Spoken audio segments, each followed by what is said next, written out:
Hi there, Sanmunani Molweni. Welcome to Fix Channel. If you're new here, please subscribe before the end of the video. If returning, thank you for love and support. I appreciate you. Izingane zithengwa nethando nesithembu udaba lungumpumelelo umseleko. Siyaxoxa ngalabantwana and sigamanxile ey'ndabeni zey'ngane ukhona usho njalo ya sigamanxile.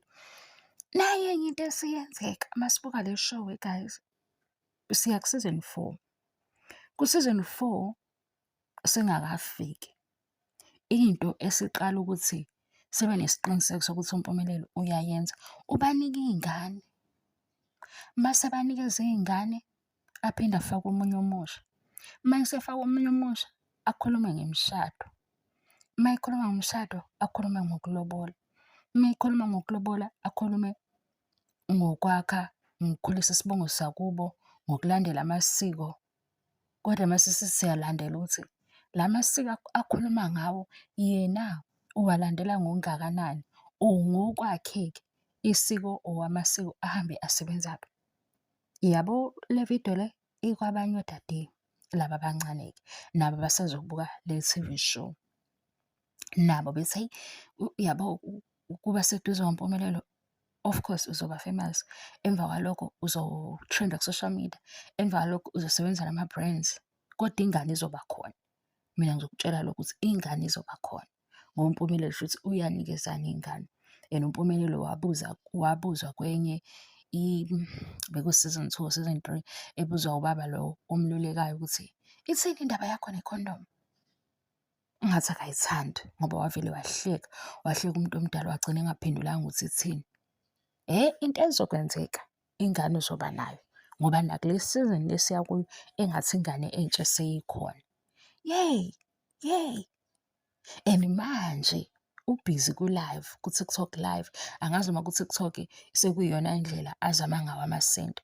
Mina angiphikisani nendlela yokuzama amasenti uma ungezubamba inkunzi. Kodwa le isixwayiso kodade abancane. Ngoba manje asitholi isikhathi sokuthi sikhulume nani kaningi sinibonise ukuthi hayi bo, lesi yabo akufanele ukuthi umuntu ophambili kwakho alimale ngento ethile nawe ibuye ikulimaze. Ubonile, funda kumaphutha abanye. Into ezokwenzeka uzokunika ingane. Usathi nje wena uthando nesithembu, izingane zesithembu, mhlampe ukuba connected kumndeni wakaMseleku, ngoba umndeni esikhuluma ngawo udulo. Umndeni lo ongapheli ku-TV, umndeni lo ku-social media esiwunakile.